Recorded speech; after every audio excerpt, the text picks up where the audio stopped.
बिना सदगुरु की शरणागति के, गोविंद की शरणागति का लाभ नहीं है ही नहीं है। गुरु बिन भवनिधि तरही न कोई। कोई बताने वाला हो, ऐसे नहीं ऐसे करना है, कोई बताने वाला हो कि तुम्हें इस प्रकार से करना है, तुम्हारा लाभ हो जाएगा। ध्रुव को नारद मिले बताने के लिए, प्रहलाद को नारद मिले बताने के लिए, बेटा ऐसे कर ले, तू ऐसे कर लेगा ना तो तुझे प्राप्त हो जाएगा। और ध्रुव ने या प्रहलाद ने वही किया, उन्होंने अपनी मर्जी से कुछ नहीं किया। कई बार लोग मुझसे आकर कहते हैं कि हमने नाम ले लिया, हमने मंत्र ले लिया, तो क्या ऐसा हो सकता है कि हमारी जो 25 माला पहले चल रही थी अलग अलग अलग अलग अलग वो भी चलती रहे? बहुत सारे लोग हैं, अपना अपना दर्शन है।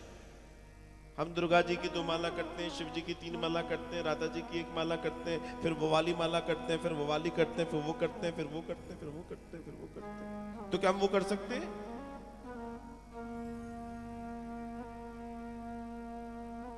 बस इतना बता दिए, जितनी मालाएं करते हैं वो करते किसके लिए? दुर्गा जी के लिए, शिव जी के लिए, राम जी के लिए, कृष्ण जी के लिए। अरे भैया, ये सब एक ही है, ये तो अवतार के नाम ले रहे हो। ईश्वर एक है, ईश्वर अनेक नहीं है, ये तो अवतार है। कभी वो शक्ति के रूप में, कभी शक्तिमान के रूप में। लेकिन जीवन में ध्यान रखना, तुम्हारे लिए सबसे बड़ा शक्तिमान कौन है? तुम्हारे लिए शक्तिमान है सबसे बड़ा, तुम्हारे कान में मिले तुम्हारा जो गुरु मंत्र है, वो सबसे शक्तिशाली है। जो तुम्हारे गुरु ने दिया है वो गुरुमुख है, वो सिद्धमुख है। वो तुम जैसे ही उसमें प्रवेश करोगे तुम कनेक्ट हो जाओगे और तुम उससे समस्त पूजाएं कर सकते हो, समस्त अर्चनाएं कर सकते हो। कई बार कुछ लोगों के प्रश्न ये आते हैं कि साहब मैं दुर्गा जी को मानता हूं, तो कौन है जो दुर्गा का मुझे मंत्र देगा? मैं तो दुर्गा को भी मानता हूं, मैं तो राम को भी मानता हूं, मेरे पास तो जो मंत्र है वो इतना ऑटोमेटिक है महाराज। क्योंकि जिसको कान में मंत्र मिल गया वो ऑटोमेटिक होता है, वो जिस देवता के सामने खड़ा हो जाता है देवता को वैसे ही चढ़ जाता है। ये परमात्मा तो एक ही है।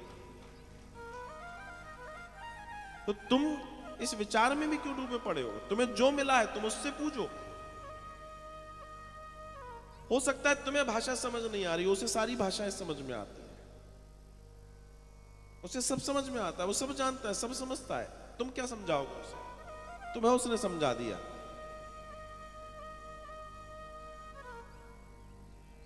तो मामला जो पूर्ण रूपेण मामला है, उस बात को समझने का मामला है कि अपने जीवन में उस स्थिति को पैदा कीजिए और तब देखिएगा जीवन आनंद से भर जाएगा, परमानंद से भर जाएगा। ईश्वर के नाम में इतनी शक्ति है। कलयुग में बहुत ज्यादा कुछ न कर पाओ तो बस नाम ले लेना।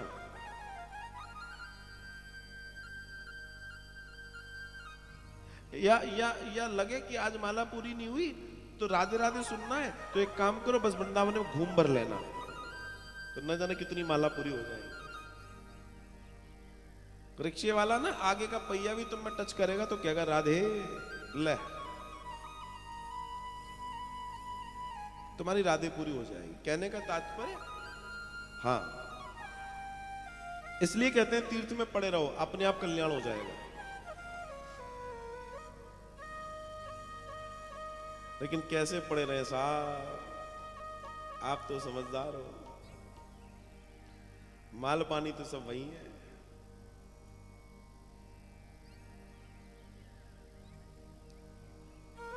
अब तो सब बदल जाता है, नए दांत, नए बाल, नए घुटने,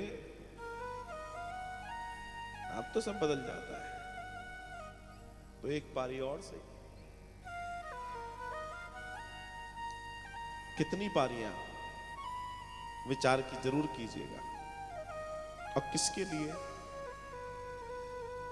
खुद का भरोसा नहीं है, नौते आए पूरी दुनिया को। विचार कीजिए। हम सब किसी न किसी दोष से पीड़ित हैं, ध्यान रखिएगा। दोष ना होता तो हम यहां ना होते।